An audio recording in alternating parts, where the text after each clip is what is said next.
Good morning students. जो last video हमने इस चैप्टर की बनाई है उसमें थोड़ा सा क्लैरिटी इशू रहा है, तो इस वीडियो को हम दोबारा से कंटिन्यू करेंगे। तो हमने इससे पहले दो मॉडल पढ़े हैं, J Thomson model and Rutherford model.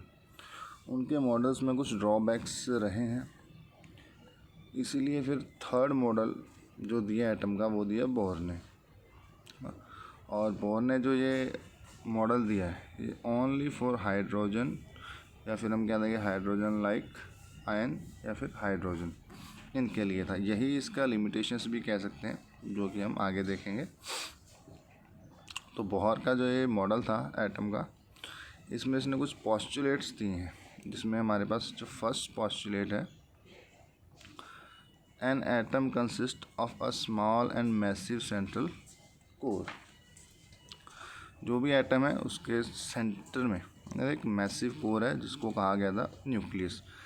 Nucleus define Rutherford ने भी किया था, वो यहाँ पे सेम है।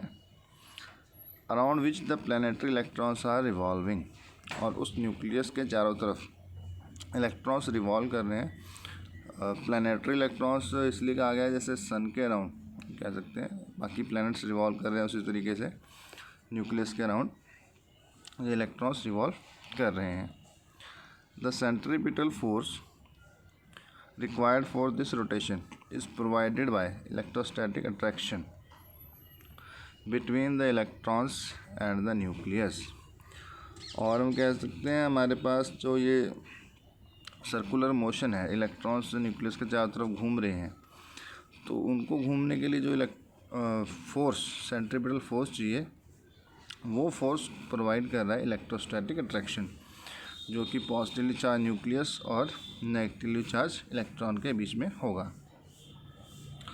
Y revolving in the permissible orbit an electron does not radiate energy.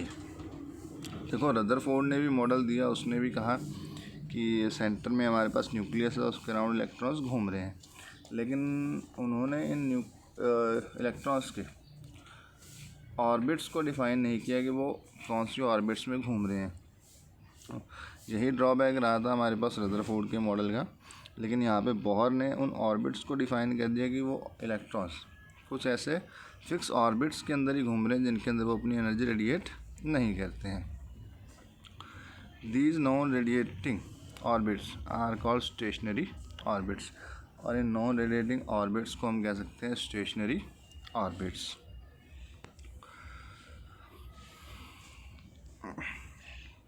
तो हमने जैसे कि बात की कि यहाँ पे जो हमारे पास सेंट्रीपिटल फोर्स है वो प्रोवाइड करेगा कौन, इलेक्ट्रोस्टैटिक अट्रैक्शन। तो हम कह सकते हैं हमारे पास अगर न्यूक्लियस है जिसका एटॉमिक नंबर Z है, तो हमारे पास जो पॉजिटिव चार्ज होगा Ze, और इसके अराउंड जो है इलेक्ट्रॉन घूम रहे हैं।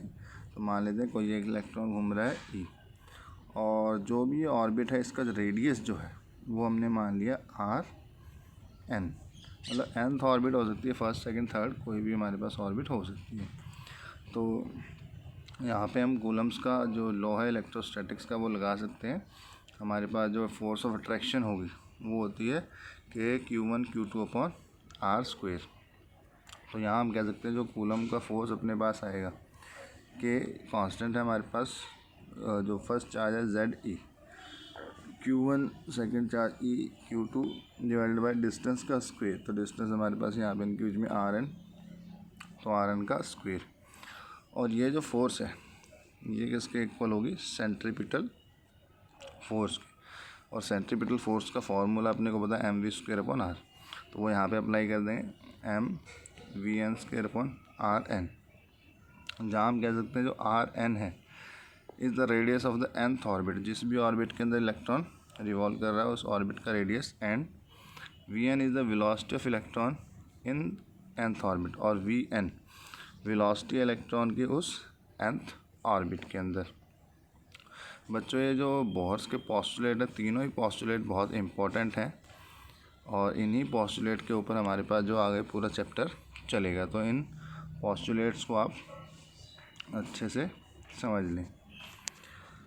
तो फर्स्ट पोस्टुलेट से हमारे पास जो है ये आया था कि कूलम फोर्स जो हो हमेशा इक्वल होगी सेंट्रीपिटल फोर्स के। अब बात करते हैं सेकंड पोस्टुलेट की।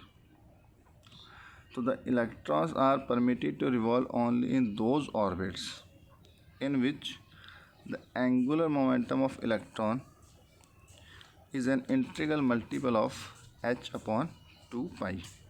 तो बोहर ने जो ऑर्बिट्स डिफाइन किए तो वो ऑर्बिट कुछ स्पेशल ऑर्बिट्स हैं, तो उनके लिए कंडीशन है कि जो इलेक्ट्रॉन रिवॉल्व कर रहे हैं जिन ऑर्बिट्स में, उन ऑर्बिट्स के अंदर जो एंगुलर मोमेंटम है इलेक्ट्रॉन्स का वो हमेशा इंटीग्रल मल्टीपल होना चाहिए h अपॉन 2 पाई का। ऐसी ऑर्बिट्स को हमने स्टेशनरी ऑर्बिट्स कहा, और इन ऑर्बिट्स के अंदर जब इलेक्ट्रॉन्स रिवॉल्व करते हैं तो अपनी एनर्जी लूज़ नहीं करते हैं।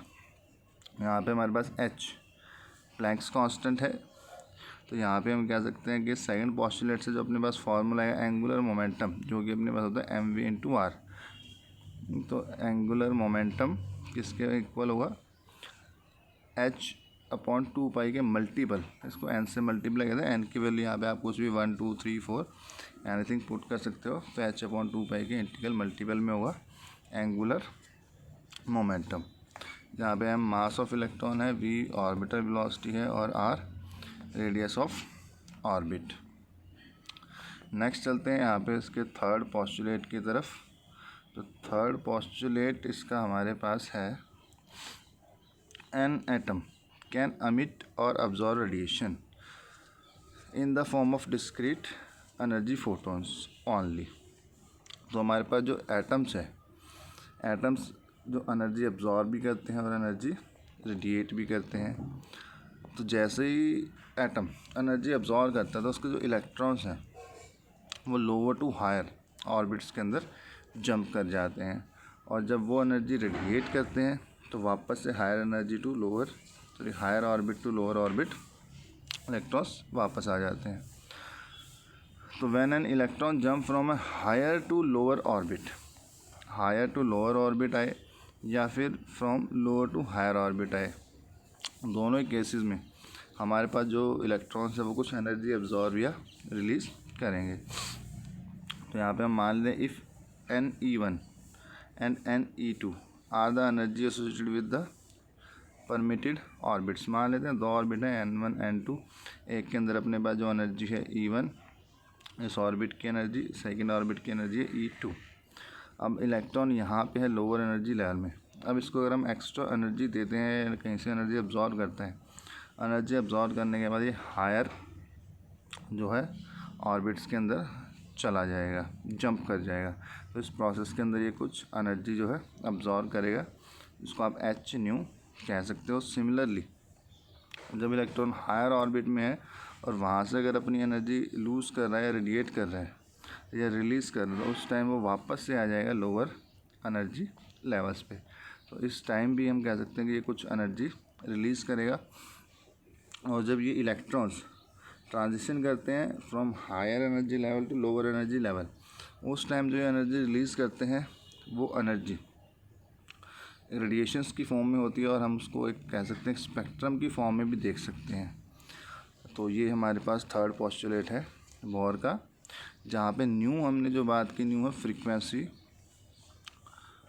लाइट की। Then the frequency nu of the emitted और अब्जॉर्ब रेडिएशन, जो भी रेडिएशन एमिट होंगी एब्जॉर्ब होंगी, न्यू यहाँ पे उनकी फ्रीक्वेंसी है, उसको हम यहाँ पे कैलकुलेट कर सकते हैं एनर्जी डिफरेंस से।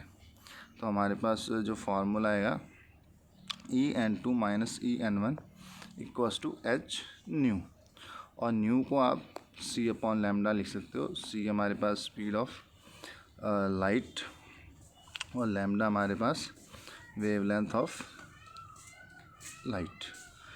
इस वीडियो में स्टूडेंट्स इतना ही, मिलते हैं नेक्स्ट वीडियो में। Thank you.